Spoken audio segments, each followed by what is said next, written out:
Hi everyone, মোৰ নাম আনাৰ হুসাইন। মই আজি তোমালোকৰ 9ম শ্ৰেণীৰ গণিত এক্সাৰসাইজ 4.3 কোৱেশ্চন নম্বৰ 2 নম্বৰটো চাম।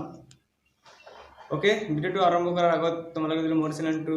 নতুন আহিছা তেন্তে মোৰ চেনেলটো সাবস্ক্ৰাইব কৰিবা আৰু লগত থকা বেল আইকনটো বজাই থবা আৰু নতুন নতুন ভিডিঅ' তোমালোকে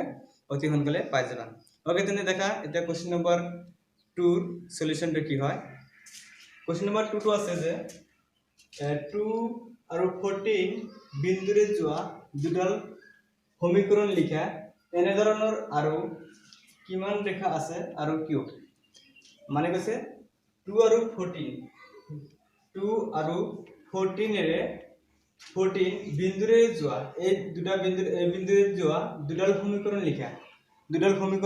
লিখিব কৈছে আৰু এনে ধৰণৰ কিমান ৰেখা আছে আৰু কিয়। তেন্তে কেনেকৈ লিখিবা দেখা। আমি এনেকৈ লিখিব পাৰো যে সলিউশন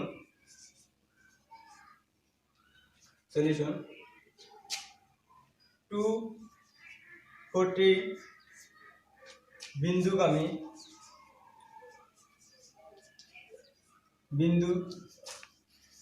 বিন্দুগামী দুডাল ৰেখাৰ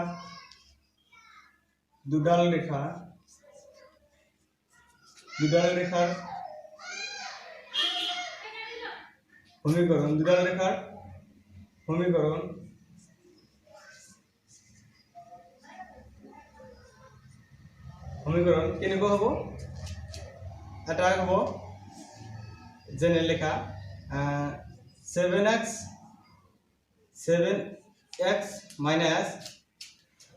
minus y equal to 0 কিয় এইটো কেনেকুৱা হল মানে ইয়াতে মানে x মানে কিমান আছে 2 x মানে কিমান 2 আৰু y মানে কিমান 14 ঠিক আছে। ইয়াতে যদি x এৰ মান 2 বহা হয় ইয়াতে যদি এনেকুৱা আছে 7x minus y is equal to 0 তেন্তে ইয়াতে যদি x এর মান 2 বহা হয় x এর মান কিমান এই 2 এতে যদি 2 বহা হয় তেন্তে হ'ব 7 into 2 minus y is equal to কিমান হ'ব 0 then 7 দুগুণ কিমান হ'ব 14 minus y is equal to 0 মানে y is equal to কিমান হ'ব 14 ঠিক আছে। y কিমান হ'ল 14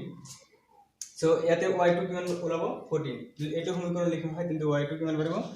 14 আৰু x এৰ মান কি বহা হৈছিল 2 সো এই সমীকৰণটো হ'ব এটা। আৰু 2 নম্বৰ সমীকৰণটো হ'ব এনেকুৱা 2 নম্বৰ সমীকৰণটো হ'ব x plus y is equal to কিমান 16 কাৰণ কিয় x plus y is equal to 16 কে লিখিলো কাৰণ দেখা ইয়াতে যদি x এর মান আমি কি বহা হয় এই 2 x এর মান কিমান আছে 2 ঠিক আছে। x এর মান কিমান 2 আৰু y এর মান কিমান y মান আছে 14 তেন্তে ইয়াতে ইকুয়াল টু 16 লিখিছো কিয় যদি x এর মান 2 হয় 2 plus y is equal to কিমান 16 ঠিক আছে। y is equal to x এর মান 2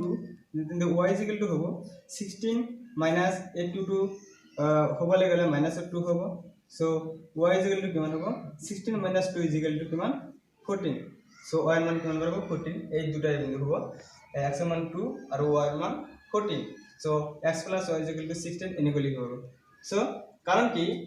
এটা বিন্দুৰ মাজেৰে আমি কিমান অহংক ৰেখা পাৰ হৈ যাব পাৰে এটা বিন্দুৰ মাজেৰে অহংক ৰেখা পাৰ হৈ যাব সে ধৰা এটো আমাৰ এটা ৰেখা এটা বিন্দু এই বিন্দুৰ মাজেৰে অহংক ৰেখা পাৰ হৈ যাব এনেকুৱা ৰেখা অহংক ৰেখা পাৰ হৈ যাব। সো আমি কথাকে এনেকৈ লিখিব পাৰো যে এটা বিন্দুৰ মাজেৰে অহংক ৰেখা পাৰ হৈ যাব পাৰে। ওকে, আমি কথাকে এনেকৈ লিখিব পাৰো যে এটা বিন্দুৰ মাজেৰে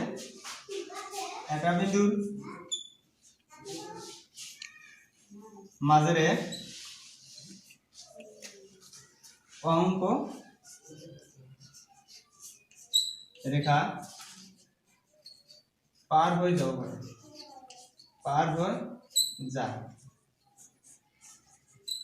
এনেকৈ লিখি দিলে হ'ব। সো বুঝি পাইছো তোমালোকে এই দুটা সমীকরণ হ'ব আৰু এনেকৈ লিখি লাষ্টত লিখি দিবা এটা বিন্দুৰ মাজেৰে অহংক ৰেখা পাৰ হৈ যায়। সো দিস ইজ आंसर এটাই হ'ব आंसर কোশ্চেন নম্বৰ 2। শ্ৰেণী 4.3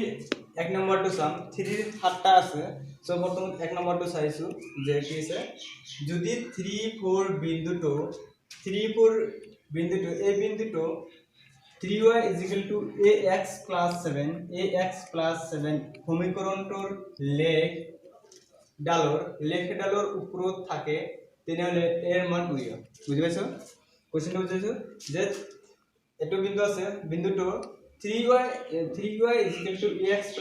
সমীকৰণটোৰ লেগডালৰ ওপৰত থাকে যেটো লেগ কালি দিছিলো যে লেগডালৰ ওপৰত থাকে তেন্তে এৰ মান উলিয়া সো এটো এৰ মান কেনেকৈ উলিয়াবা তেন্তে দেখা যে এটোৰ সলিউশনটো চোৱা সলিউশন মানে প্রথমত কি আছে 3 4 বিন্দুটো লিখিবা নেকৈ 3 4 বিন্দুটো 3 4 বিন্দুটো 3y is equal to ax plus 7 সমীকৰণটোৰ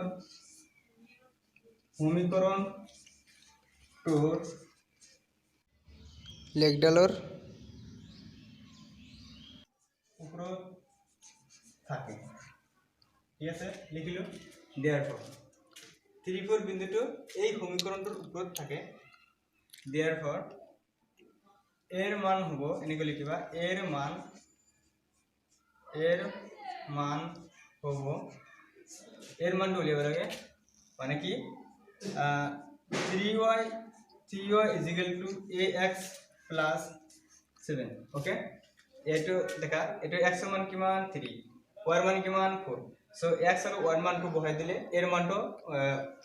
বাড়াবো ওলাবো কিন্তু দেখা এর মানটো উলিয়াতে কে 3 into y কিমান 4 তেন্তে y এর জায়গা y ঠাইত কি দিম 4 দিম equal to a into x এর মান কিমান 3 x এর মান 3 প্লাস 7 ওকে 3 into 4 কিমান 12 is equal to a into 3 কিমান হ'ব 3a plus 7 এতিয়া 3a to এফিল ৰাখিলো 12 2 আছে 12 7 মাইনাস সরি প্লাস 7 টো আমি বাউফিল আনি তেন্তে কি হবে পজিটিভ আছে এফিল আনি কি হবে নেগেটিভ হবে মাইনাস 7 হয়ে যাব so 3a is equal to 12 minus 5 7 কিমান হ'ব 5 so 3a is equal to 5 তে a is equal to কিমান হ'ব 5/3 এটো পূরণ আছে হ'ব লাগে লিখিব বা হ'ব চিন্তা দিব 5/3 so এর মান কিমান হ'ব 5/3 so this is answer এটো হবে answer ওকে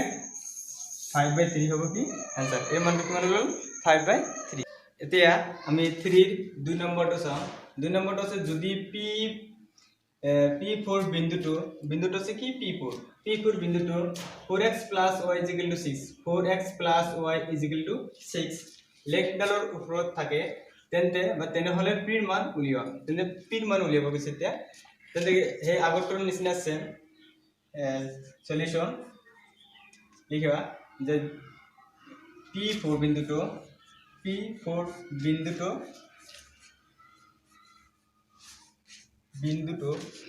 বিন্দুটো 4x + y = 6 4x + y = 6 লেগডালৰ ওপৰত থাকে লেগডালৰ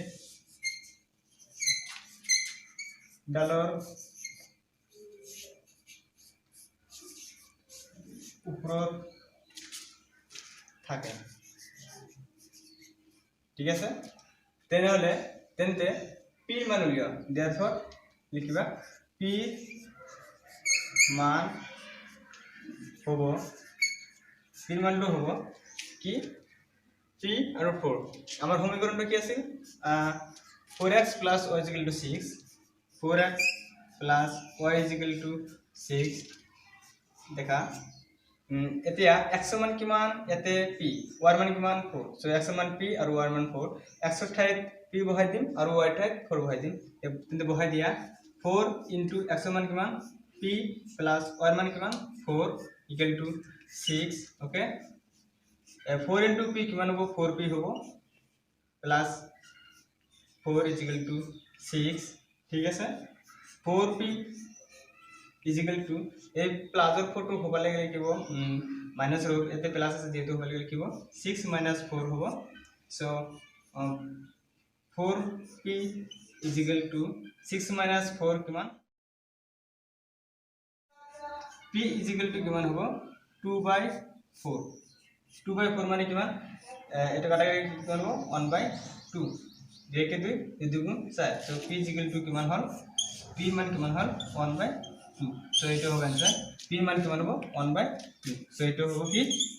3 2 নম্বৰটো आंसर 1/2 ওকে তোমালোকে ভালকৈ উঠাই লোৱা দেখা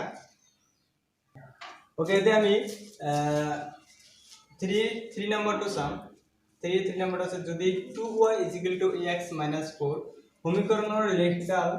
1 2 বিন্দুৰ মাজেৰে যায় তেন্তে এৰ মান উলিয়াও ঠিক আছে যদি 2y ax 4 সমীকৰণৰ লেখডাল এই সমীকৰণৰ লেখডালটো যদি 1 2 বিন্দুৰ মাজেৰে যায় তেন্তে এর মানটো কি হ'ব এর মানটো আমি উলিয়াম therefore লিখিবা সলিউশন কি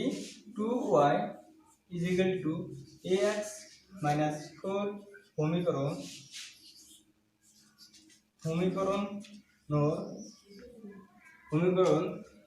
সমীকৰণটো 1 2 বিন্দুৰ মাজেৰে যায় 1 2 বিন্দুৰ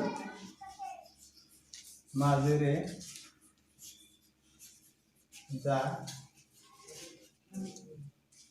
যা তেন্তে এৰ মান হব ঠিক আছে মানে 2y ax 4 এই সমীকৰণটো 1 2 বিন্দুৰ মাজেৰে যায় মানে 1 ৰ মান x ৰ মান কিমান 1 আৰু y ৰ মান কিমান 2 সো ইয়াৰ পৰা আমি x আৰু y ৰ মানটো বহাই দিলে এৰ মানটো পাম ঠিক আছে বাই নৰেখা ৰেডি 1 2 3 ওকে তেতিয়া y আৰু x ৰ মান দ্যাট মিন্স x আৰু y ৰ মানটো এই সমীকৰণটোত বহাই দিলে আমি এৰ মানটো পাম ওকে এতিয়া বহাই দিয়া এতে y ৰ মান কিমান 2 x ৰ মান কিমান 1 ওকে এন্ড 2 y ৰ মান কিমান 2 সো 2 * 2 = a * x x ৰ মান কিমান 1 4 ঠিক আছে 2 * 2 কিমান হ'ব 4 = a1 ৰ লগত a পূৰণ বুলি কি হ'ব a হ'ব -4 সো a = কিমান হ'ব a = হ'ব এই -4 টো বাওফালে আহিলে মাইনাস যেটো আছে এইফালে আহিলে কি হ'ব পজিটিভ হ'ব প্লাস হ'ব সো 4 + 4 কিমান হ'ব a = 4 + 4 কিমান 8 সো देयरफॉर এর মানটো কিমান হ'ব 8 লিখিবা देयरफॉर a = কিমান 8 এটা হ'ব आंसर এর মানটো 8 সো কোশ্চেন নাম্বার 3 এটাই হবে आंसर ওকে তে আমি কোশ্চেন নাম্বার 3 4 নম্বৰটো চাম 4 নম্বৰটো আছে যে যদি 2k - 3 আৰু k + 2 বিন্দুটো 2x + 3y + 15 = 0 সমীকৰণৰ লেখডালৰ ওপৰত থাকে তেন্তে k এৰ মান উলিয়াও ইয়াতে এতিয়া বিন্দুটো আছে কি 2k - 3 আৰু k + 2 এই বিন্দুটো কি এই সমীকৰণটোৰ ওপৰত লেখডালৰ ওপৰত থাকে বুলি কৈছে তেন্তে আমি k এর মানটো উলিয়াব লাগিব সো এতিয়া দেখা সলিউশন বিন্দুটো কি আছে 2k - 3 k + 2 বিন্দুটো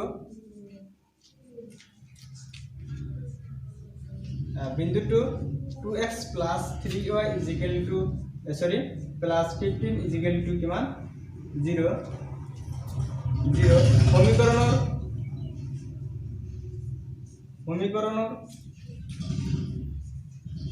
সমীকৰণৰ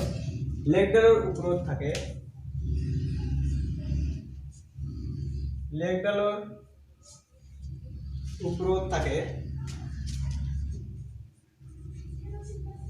থাকে therefore লিখিবা k এৰ মান হ'ব k এৰ মানটো হ'ব কি হ'ব সমীকৰণটো কি আছে 2x + 3y +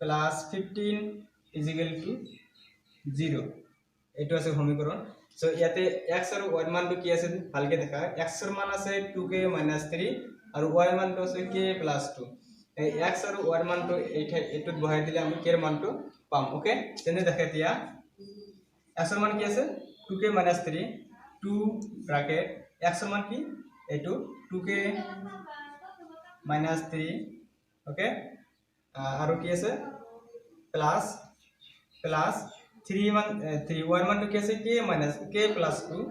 1 মান আছে k plus 2 আৰু plus 15 is equal to 0 okay এতিয়া মাল্টিপ্লাই কৰি দিয়া 2 into 2 লগত 2k পূৰণ কৰিলে কিমান হ'ব 4k okay আৰু এটো মাইনাস আছে মাইনাস 2 লগত 3 পূৰণ কৰিলে কিমান হ'ব 6 plus 3 লগত এটো আকৌ তেনেকৈ 3 লগত k পূৰণ কৰিলে কিমান হ'ব 3k আৰু 3 লগত 2 পূৰণ কৰিলে হ'ব প্লাস আছে যেতিয়াটো প্লাস প্লাস হৈ যাব 3 into 2 কিমান হ'ব 6 plus 15 is equal to কিমান হ'ব 0 এটা দেখা এটো আছে মাইনাসৰ এটো আছে প্লাসৰ সো কি যাব ক্যান্সেল যাব প্লাস মাইনাসৰ ক্যান্সেল গল এটা কি থাকে 4k আৰু প্লাস 3k 4k plus 3 কিমান হ'ব 7k plus 15 4k plus 3k কিমান 7k plus 15 is equal to কিমান 0 okay এতে দেখা 7k এ প্লাসৰ 15 টো হ'ব লাগে কি হ'ব মাইনাসৰ যেটো প্লাসৰ আছে হেবলে কি হ'ব মাইনাসৰ ওকে সো এতিয়া k is equal to কিমান হ'ব এটো মানে এতে কিছু পূরণ আছে হ'ব লাগে কি হ'ব ভাগ হ'ব সো 7 টো হ'ব লাগে কি হ'ব ভাগ হ'ব সো মাইনাসৰ 15 বাই কিমান হ'ব 7 তো k ৰ মানটো কিমান হ'ব -15 by 7 so this is answer question number 3 4 number to hobo -15 by 7 এটি hobo 3 4 answer okay এতে আমি 3 5 number to sum 3 5 number to আছে 1 to বিন্দু to 3x - 2y = 7 সমীকৰণৰ লেখডালৰ ওপৰত আছে নে নাই পৰীক্ষা কৰা এটা কি কৰিব লাগিব পৰীক্ষা কৰিব লাগিব সো পৰীক্ষা কৰিব কেনেকৈ তেনে দেখা সলিউশন এটা সমীকৰণটো কি আছে এটো লেখা সমীকৰণটো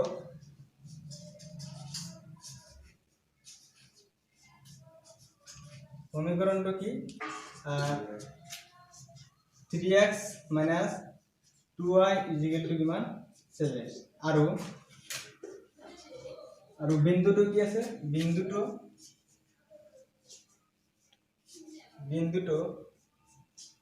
কি আছে 1 2 ওকে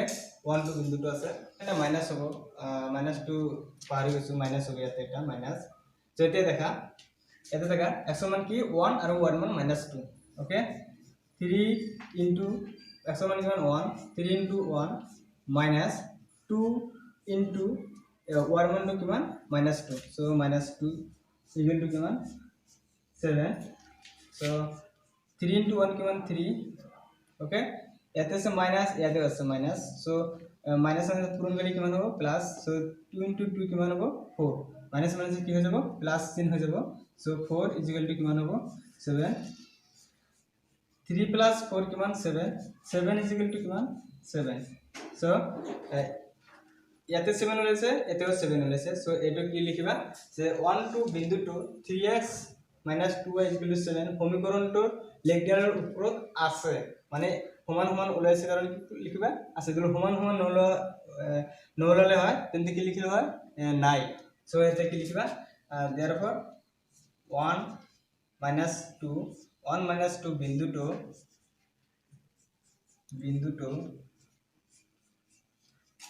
3x - 2y = 7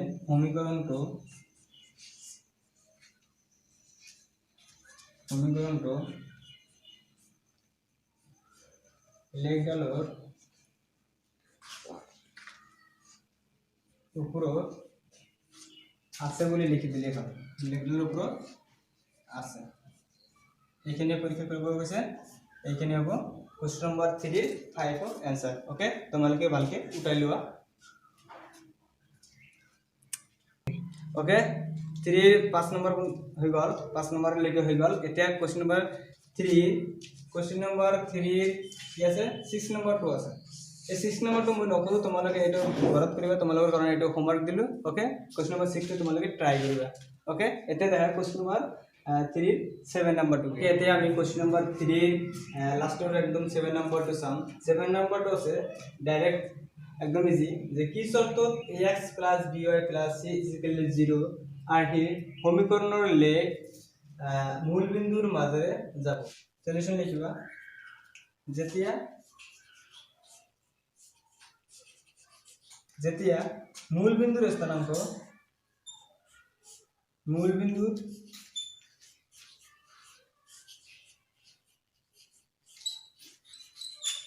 স্থানাঙ্ক 0 0 মূল বিন্দুর স্থানাঙ্ক কি 0 0 এ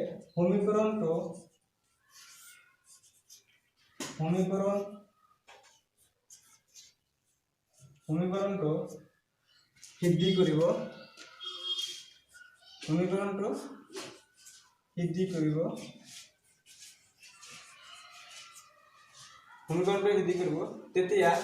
মূল বিন্দুৰ মাজেৰে যাব তেতিয়া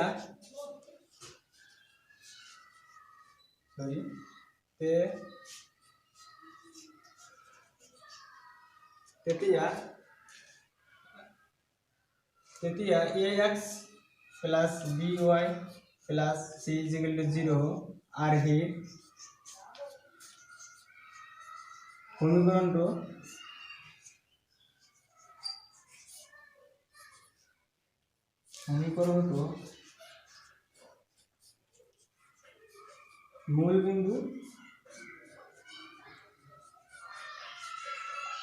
মূল বিন্দু মাঝে যাব ওকে মূল বিন্দুর মাঝে যাব সো এটি হবে आंसर সো এখানে আছে আজিৰ ভিডিও সো মই তোমালোকক ইয়াতকৈ আৰু মানে ভালকৈ ভিডিও বনাবলৈ চেষ্টা কৰিম তোমালোকে মোৰ চেনেলটো সাবস্ক্ৰাইব কৰিবা আৰু লগত থকা বেল আইকনটো বজাই দিবা